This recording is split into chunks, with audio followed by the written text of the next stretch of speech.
1415, northern France. The 100 Years' War continues. After spending the autumn months campaigning in northern France, Henry V, King of England, is making his way home. But first he must contend with a large army awaiting him near the town of Agincourt. The French army, led by Jean Le Mangre and Charles d'Albert, is more a collection of arrogant nobles than an army distracted by their own bitter rivalries. While the English army is a disciplined force, led by King Henry, a shrewd commander and an inspiring presence. As the sun rises on the 25th of October, Henry moves his weary and hungry men into position, knowing they are largely outnumbered. Heavy rainfall overnight has left the newly plowed field separating the two forces a sodden, muddy mess. The French forces awake and take a leisurely breakfast, happy to wait and let disease and hunger grind down Henry's army. Knowing this only too well, Henry moves his army forward, hoping to provoke the French into rash action. Henry's gamble is successful. Lines of unprepared French knights and nobles push and shove amongst themselves, eager to engage their English counterparts. Henry's longbowmen will be the key to defeating the French, striking them down as they traverse the muddy field. To protect his longbowmen from cavalry, Henry has ordered them to plant sharpened stakes in front of their positions. To emerge victorious, Henry must survive the upcoming battle and destroy or rout the French army before him. Only then can he make his way home.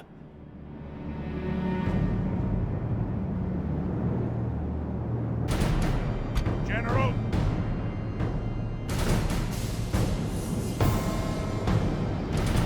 Here they come! General!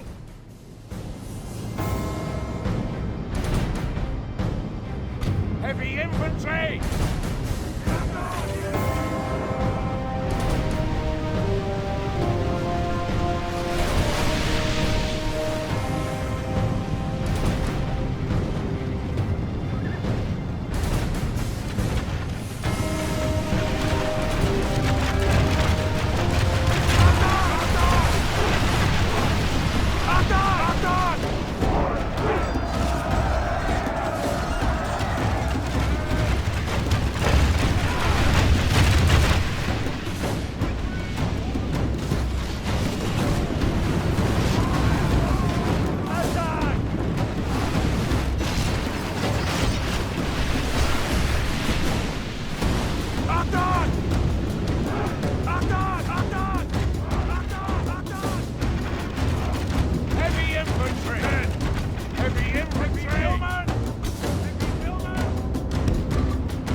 Sending another wave of hapless fools at us! Hold the line!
unearthly dogs are behind us!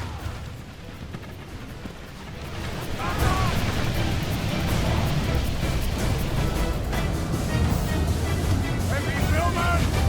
Heavy infantry! Heavy billman! Quickly!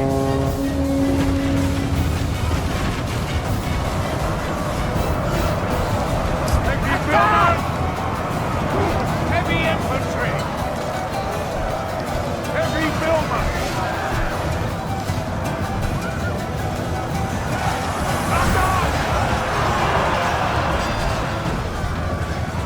Oh, good lord!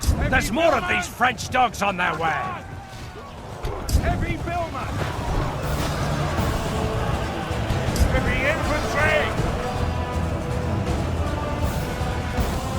Heavy billman! Heavy billman!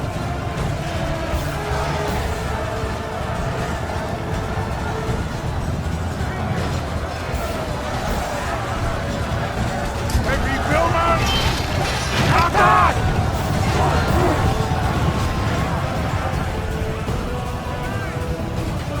Billman!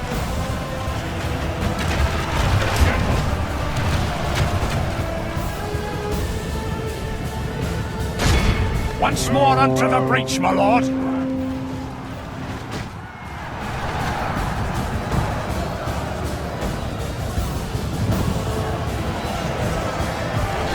General! General!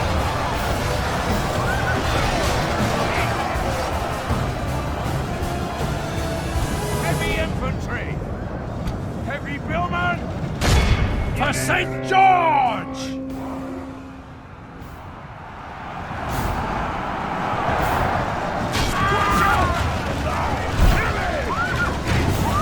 Our men have slain one of their generals! We await your command. Onward!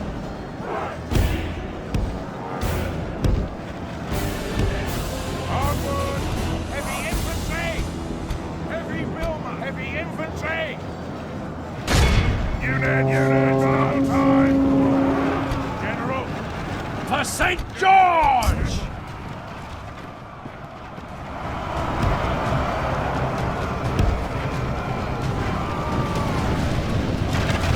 Heavy billman!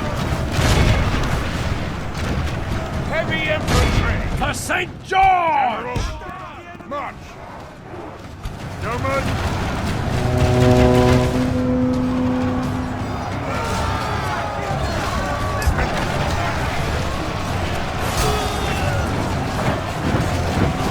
Heavy infantry! Heavy billman! General! Quickly!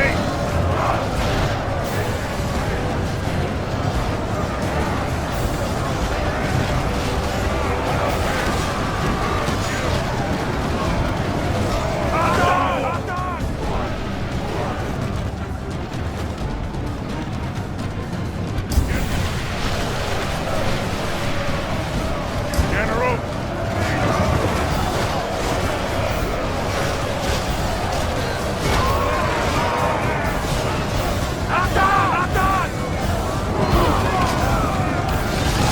Our men have slain one of their generals!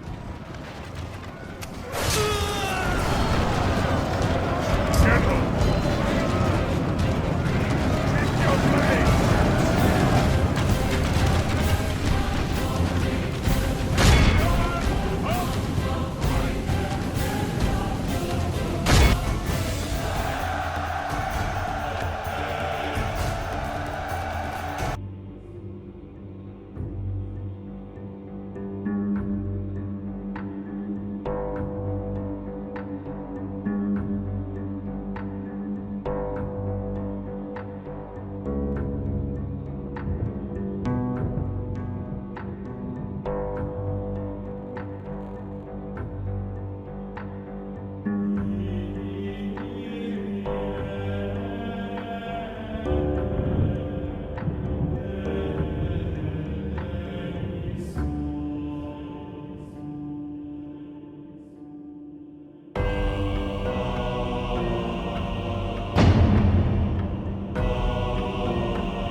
The coastal road north of Arsuf, September the 7th, 1191 AD.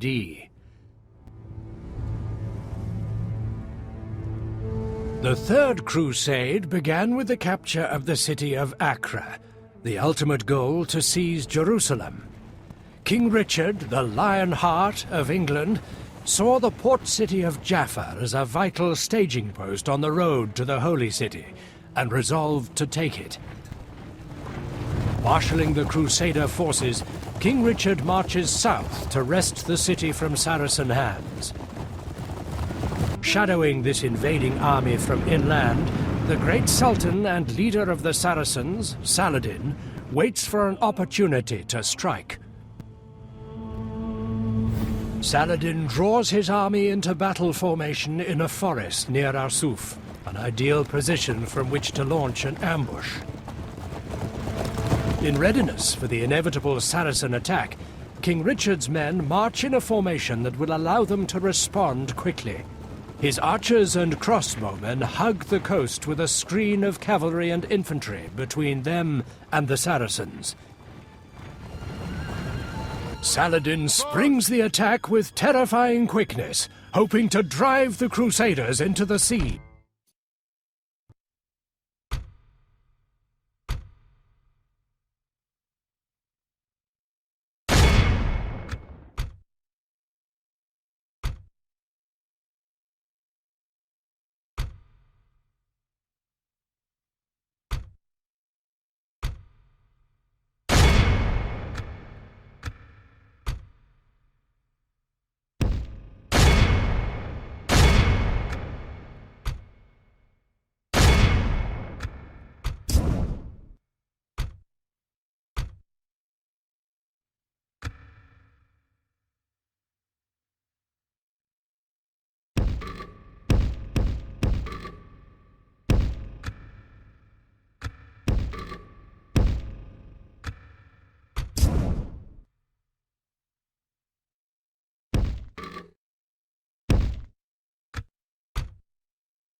October the 14th, 1066, Caldbeck Hill, north of Hastings in England.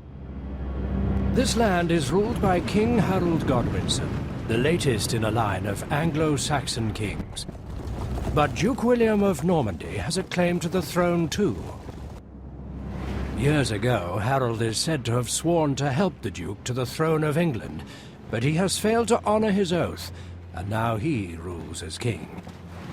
But the throne on which Harold sits is not a comfortable one, and Duke William's invasion is fortunately timed. Even now, Harold marches south from battle at Stamford Bridge near York, having crushed another invasion led by Harald Hardrada of Norway. Duke William was able to land unopposed, but now his scouts report that Harold's army is in sight and has formed a shield wall on a ridge crossing the Norman's Road. The position is a strong one, at the top of a gentle slope flanked by marshy ground, and the enemy appear happy to let the Normans come to them. The Duke has come well prepared for battle, and has many war-hardened infantry and horsemen. But if his men cannot overcome the enemy shield wall, they will have little choice but to negotiate terms or starve. Duke William of Normandy is no stranger to war, though. He knows that if there is no way around or through Harold's shield wall, he will have to find a way to pick it apart. The Anglo-Saxons are known for their fearlessness in battle, but perhaps William can use this to lure them from their position so that his horsemen can finish them off. The two forces are evenly balanced, but there are only two paths from this place for Duke William: to the grave or through the shield wall and onwards to the throne of England.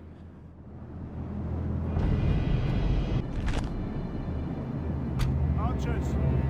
Men! The Hussars on the enemy flanks are commanded by Harold's brothers. Killing them will disrupt our enemy's command structure. Launch an assault against them and cut them down! Assemble the men!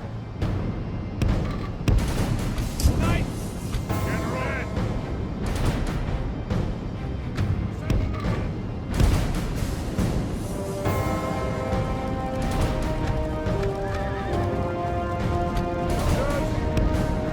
Archers! Forward! Archers! Attack the Hussars on the Saxon flanks! Wait your command. Archers! Archers! Archers!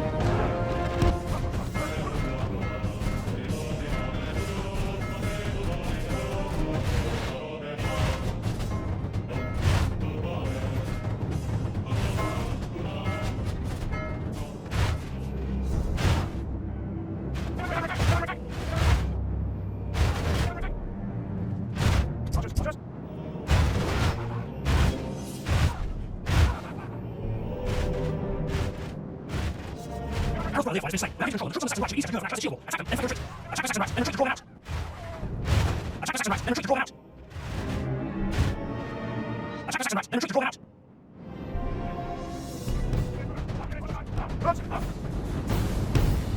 Onward! Move out! Guards!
Redden the earth with Saxon blood.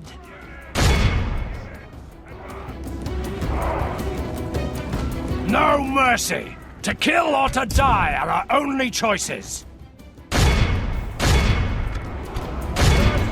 Only intervention by the Almighty or a military genius can bring us victory from this.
Only half the enemy force remains.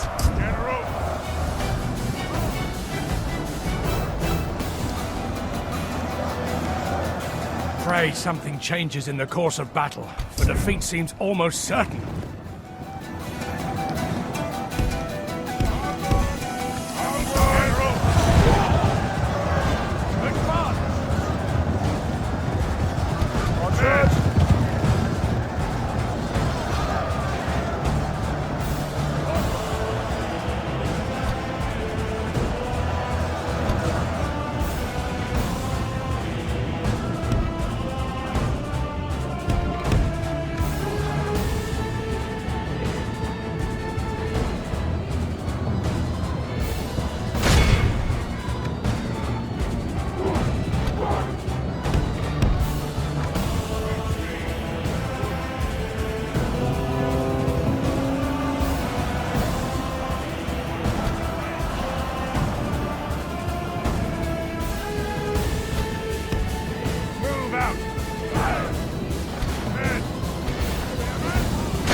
Lord have mercy! We've lost half of our men!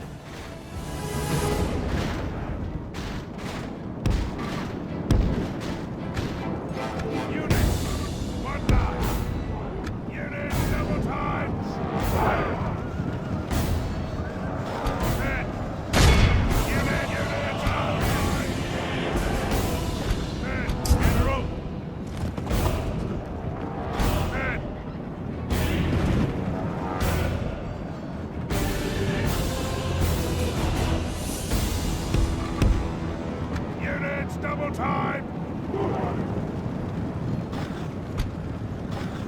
Men!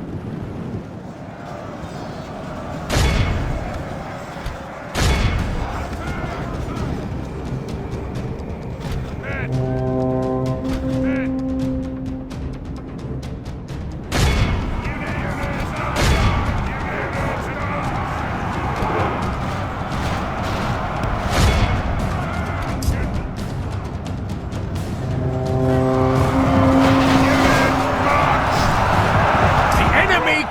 Lies dead, slain by our gallant The battle seems to be swinging in our favor. From such tidings does victory emerge. God be praised! The false King Harold has been cut down and lies dead upon the field. Many of his men flee before us. The Huskarls, though, are honoring their oath to their king, and they fight on, even to the last. Give them the warriors' deaths they crave! Our men are winning the battle. If we continue like this, we will smash the enemy. General! Chairman!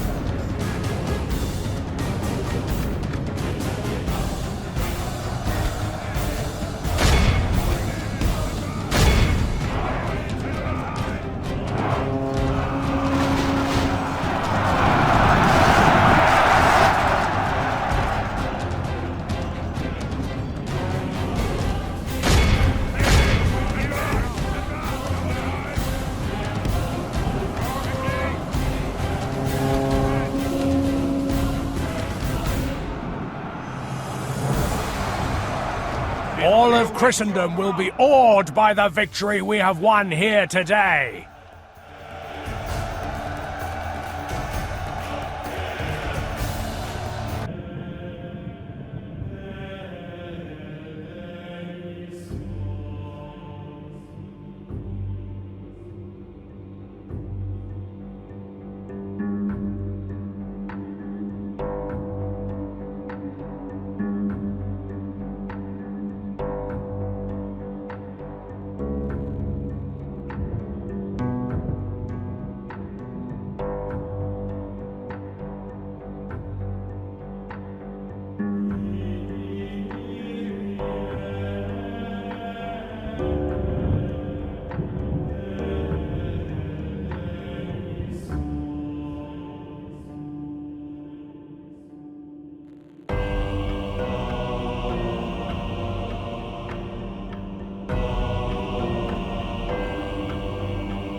(1520), the New World.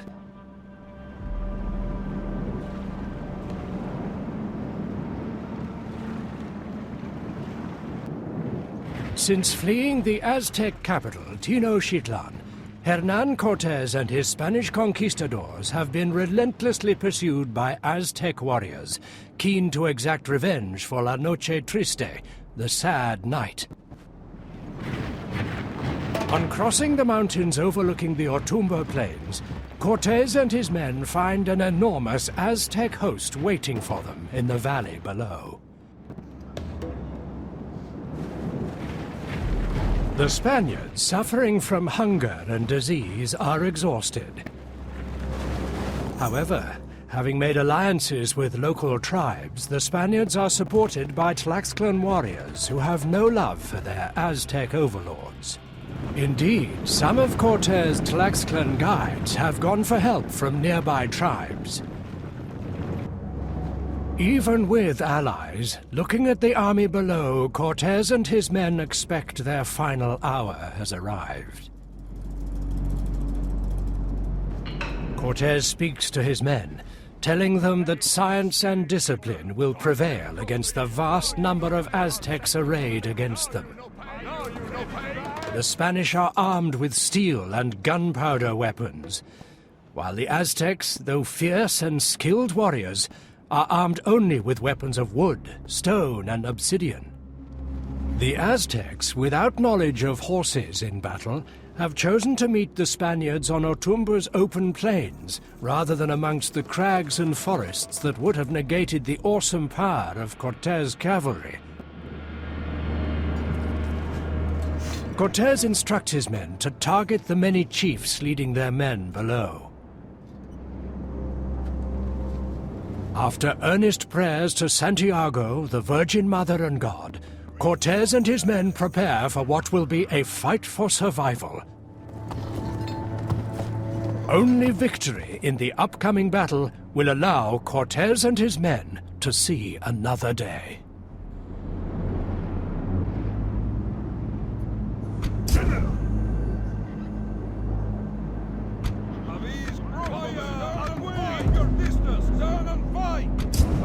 Crossbowmen! Gunners! Fire at will! Gunners! Fire at will! Keep your distance! Infantry! Conquistadores! Conquistadores!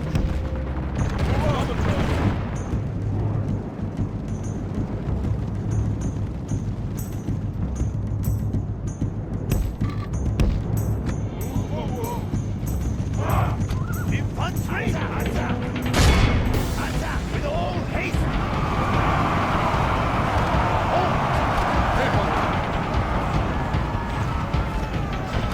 These crossbowmen!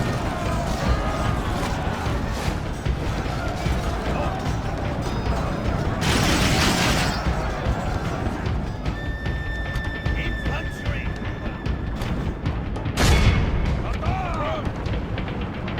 Infantry! Attack!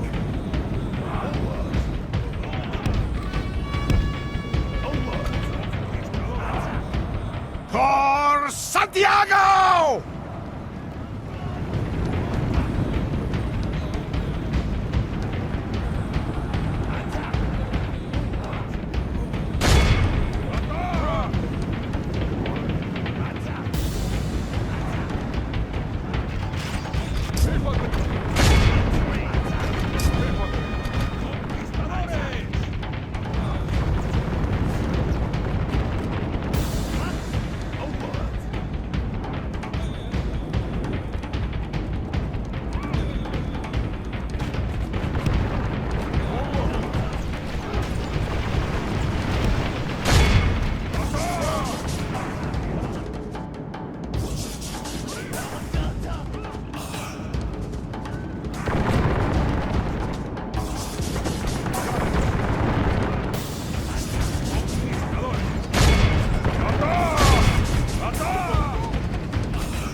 For Santiago!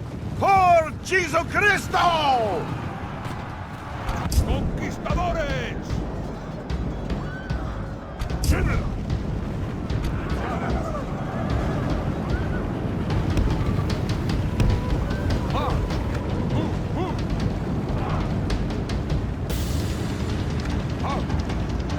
Dia Santo!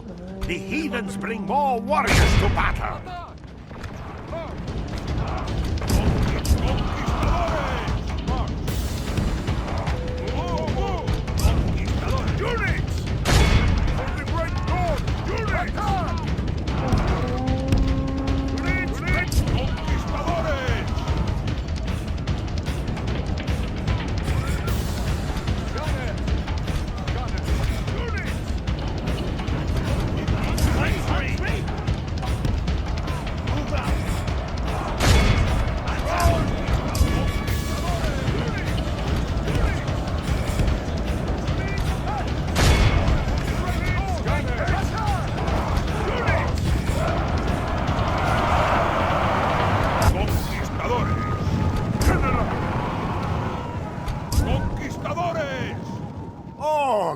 Gracias a Dios! Our reinforcements have arrived!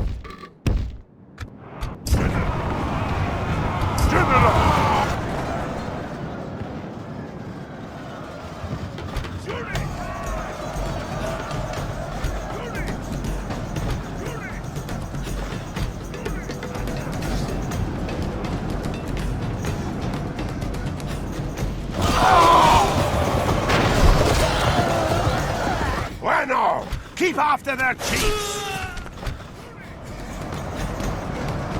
Infantry! Attack! Units! General! General! Units!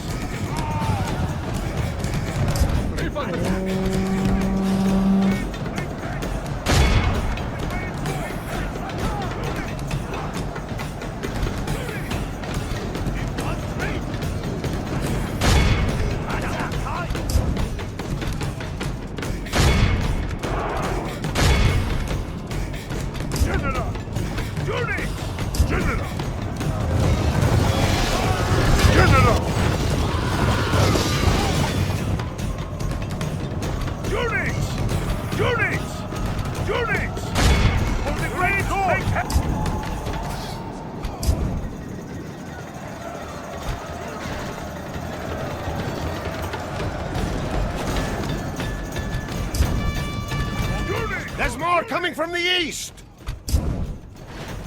Aha! There is the leader of this host! Kill him and the other chiefs will be lost!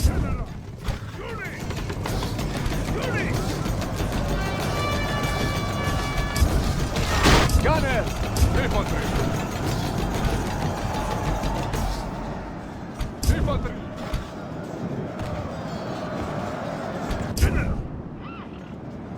Units!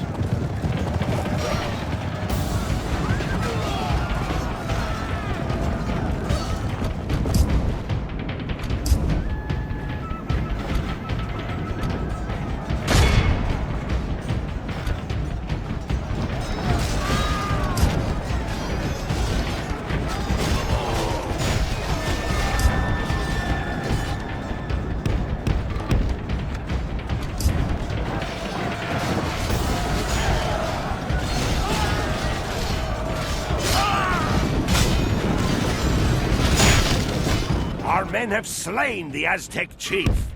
Hopefully his men will soon lose heart.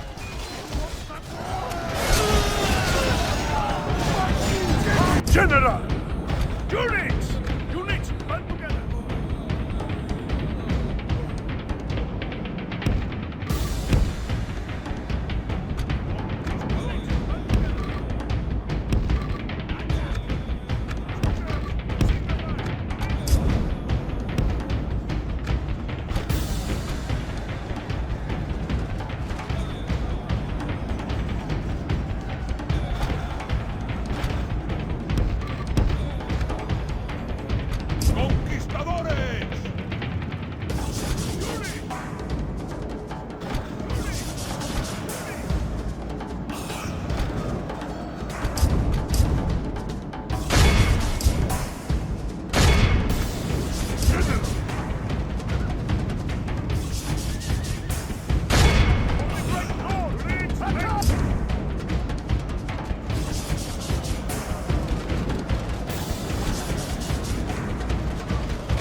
General!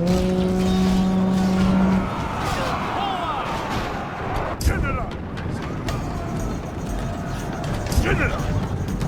Units! For the great goal! Make haste! Attack!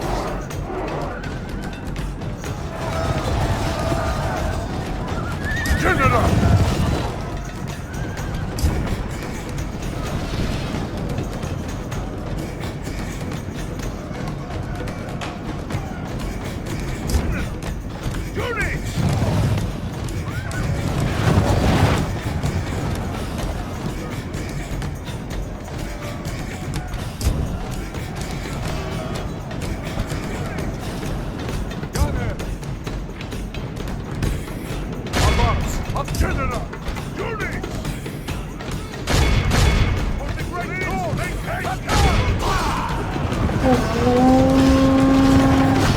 Bueno! Keep after their chiefs! Victory is ours! Let victory be a salve on our wounds, proudly earned in the name of the Holy Cross.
(1525), Mirabello Park, near Pavia. The Italian Wars, fought bitterly for over 30 years by the Holy Roman Empire and France. Both sides claim ties by blood and deed to various Italian states and seek dominion over all of Italy. Spain, joining forces with the Holy Roman Empire, prompted a desperate France to launch an all-out assault on Milan, the wealthiest Italian state.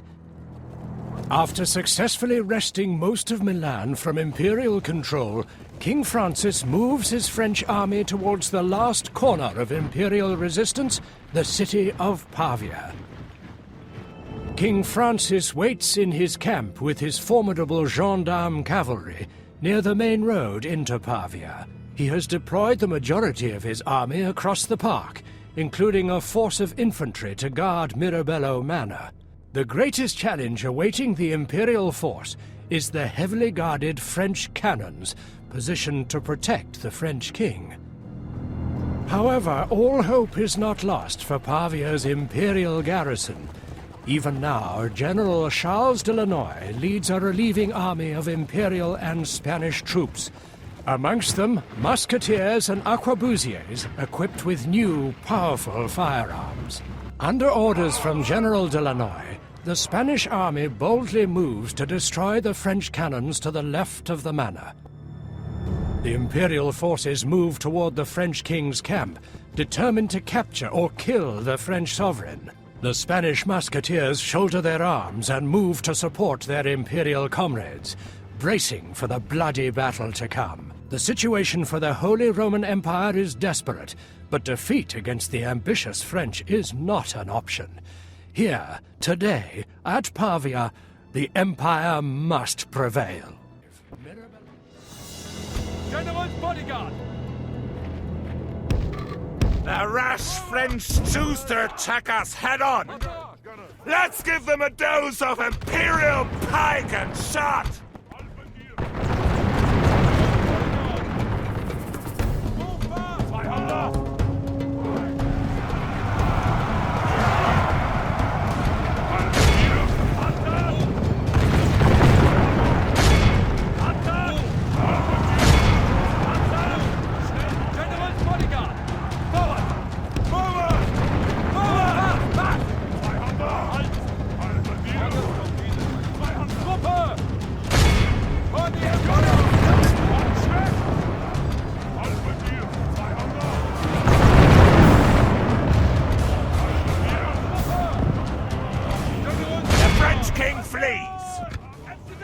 really that spineless? Or does he have a plan?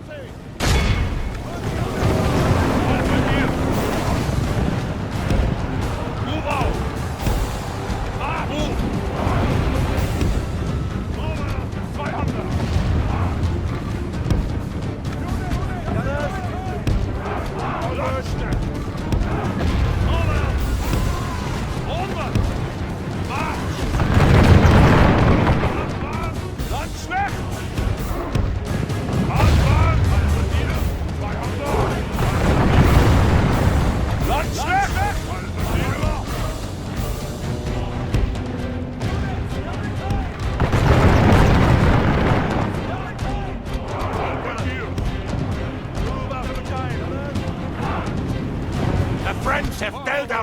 Spanish allies a severe blow.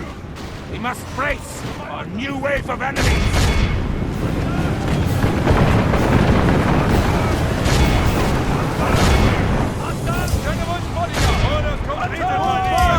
Bodyguard!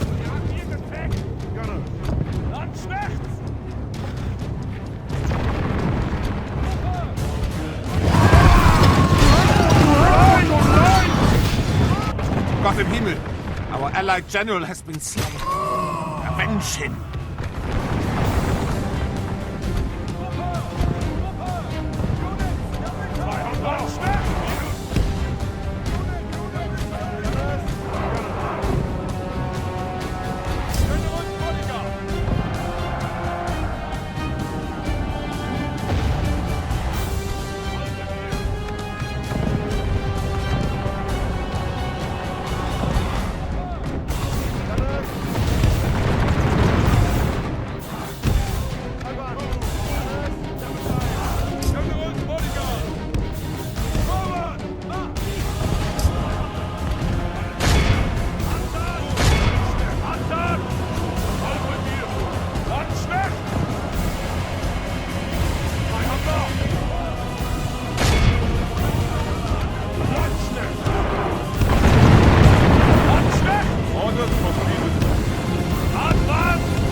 lies dead on the field. Now let us finish off the rest of his men and enter Pavia as heroes!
have This day will destroyed go one down of in the the French record artillery positions as one of its Now most destroy the magnificent other. victories.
The field of Tannenberg, near the Polish border in Prussia, July the 15th, 1410.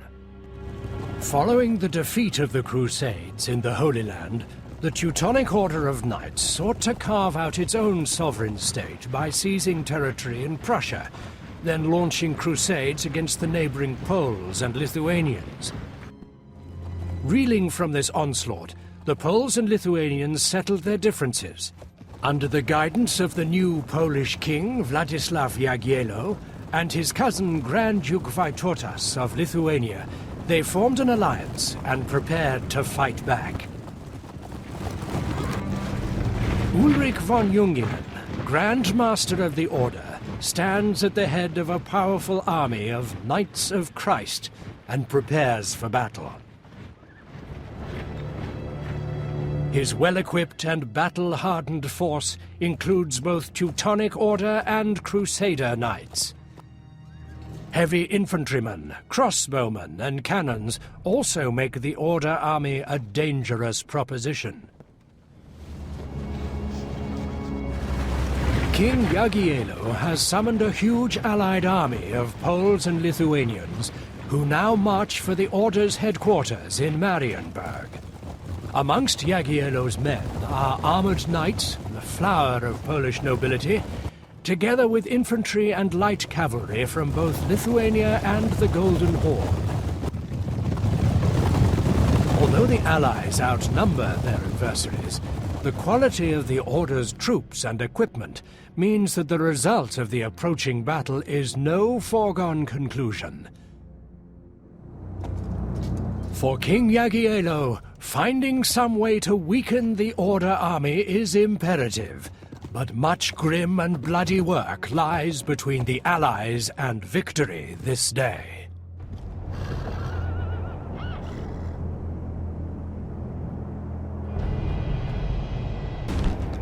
We outnumber the forces of our oppressors, but perhaps it would be unwise to engage such heavily armored foes head-on.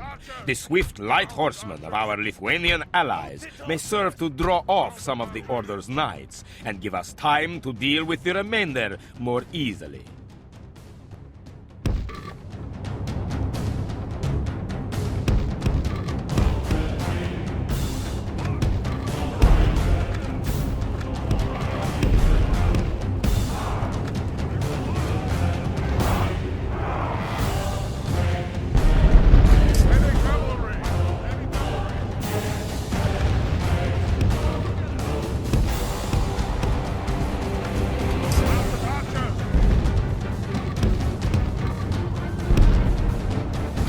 Use your light cavalry to lure the enemy cavalry away. Mounted archers! Mounted archers! Heavy cavalry!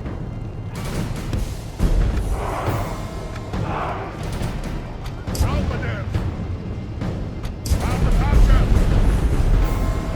Mounted archers!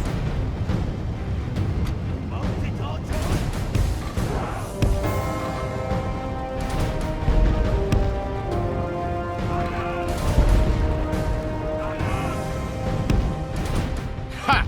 The arrogant fools have fallen for your trick. Many of their knights have ridden in a futile pursuit of our light horsemen, leaving the rest of their army temporarily weakened.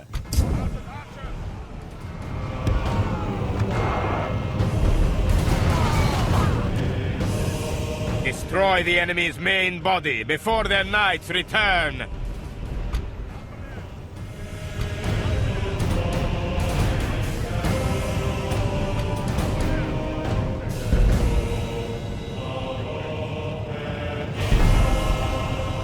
Mounted archers!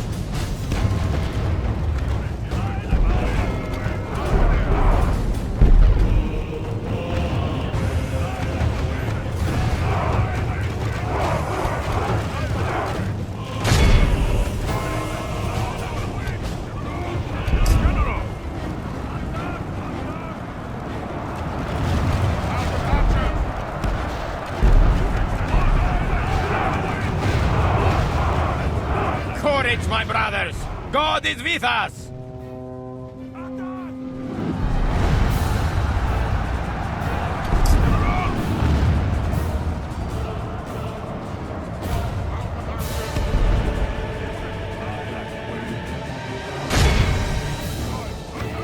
Heavy cavalry! Halberdiers! Halberdiers! Units!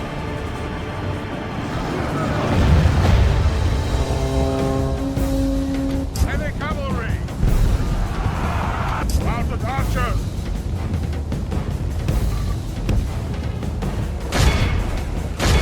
Mounted archers!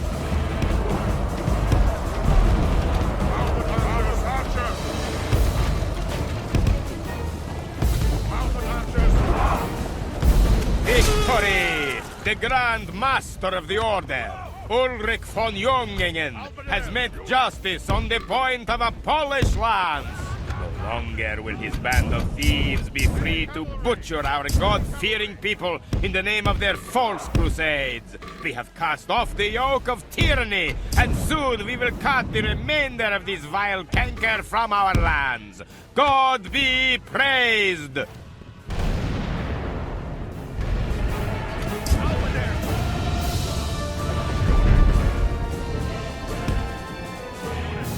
Heavy cavalry!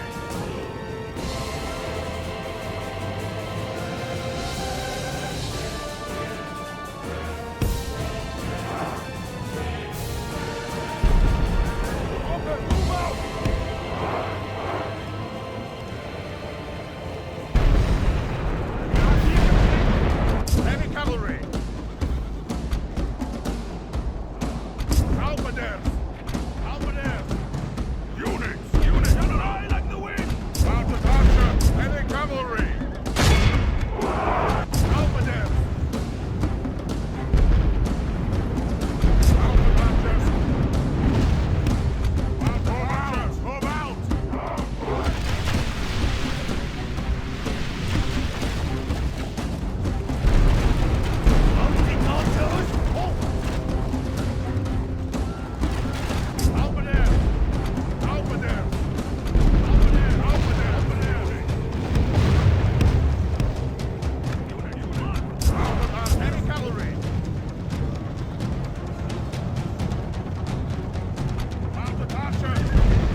Heavy cavalry!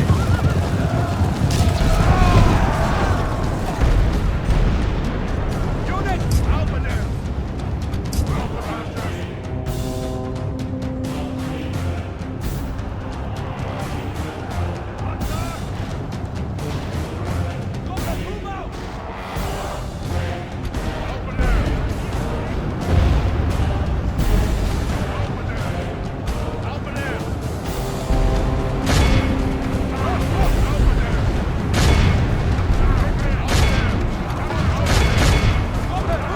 Drive the hated invaders from the field!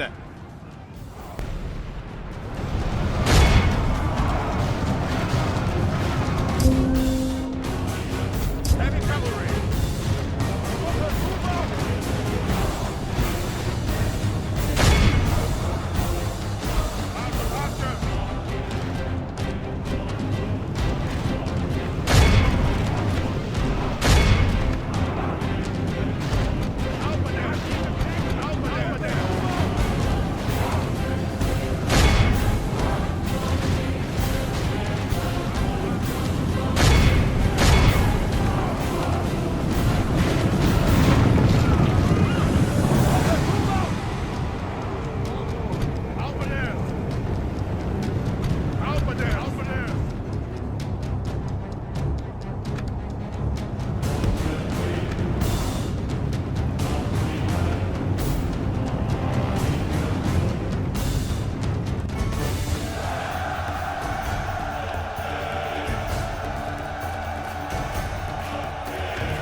(1484), Setenil, Emirate of Granada.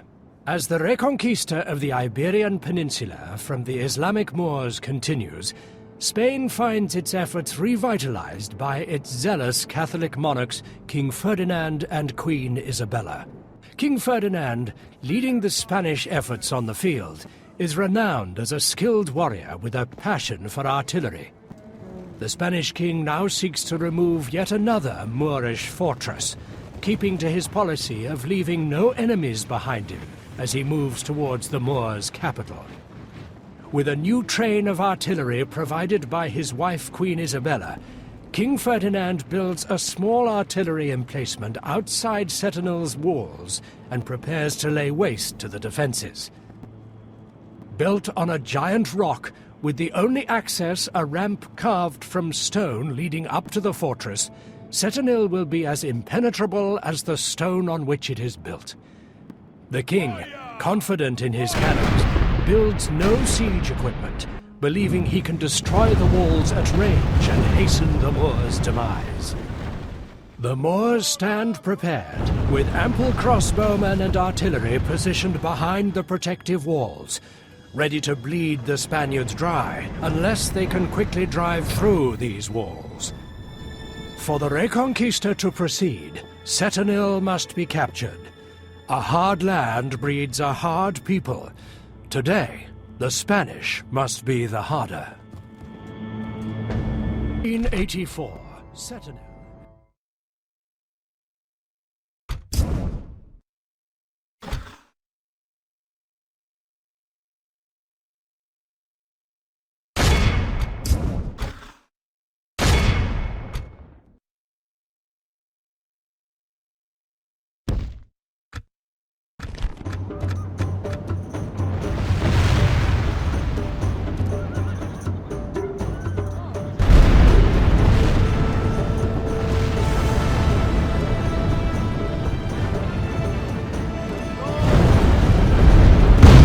Excellent! We have breached our enemy's walls.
Into the breach for glory and victory!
Our soldiers have proved their worth today. The enemy's walls belong to us now.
Walls, keep it strong and quickly.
The battle is in our favor. If we remain true and wholehearted, victory will be ours.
The enemy are badly blooded. They have lost. The enemy general flees like the coward he is. Press onward and break the spirit of his army.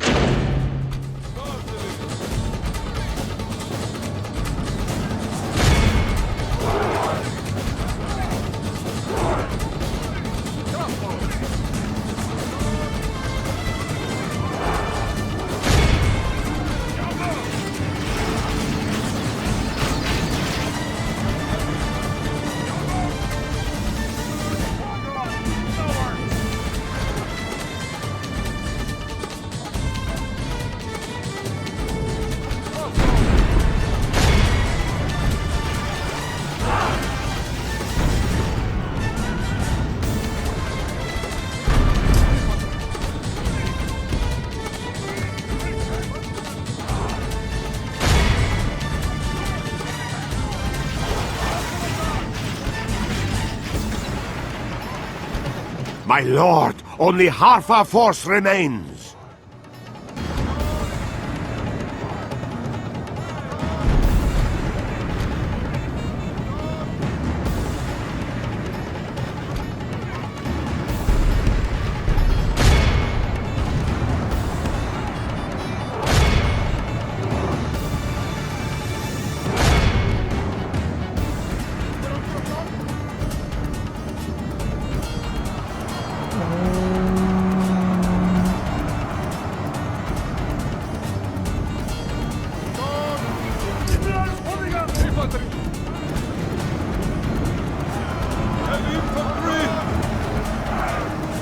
The battle is in our favor. If we remain true and wholehearted, victory will be ours.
My lord! Our men are in command of the castle!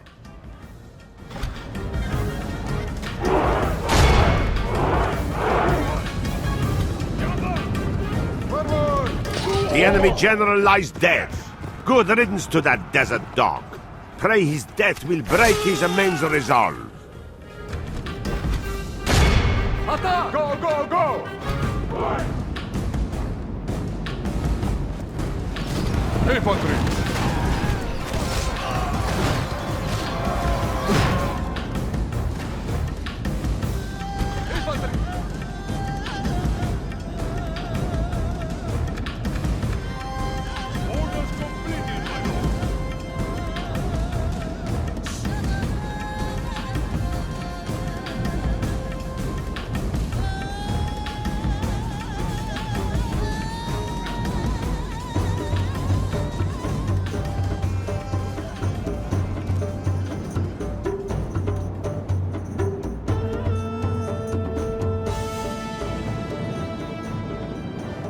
All of Christendom will be awed by the victory we have won here today.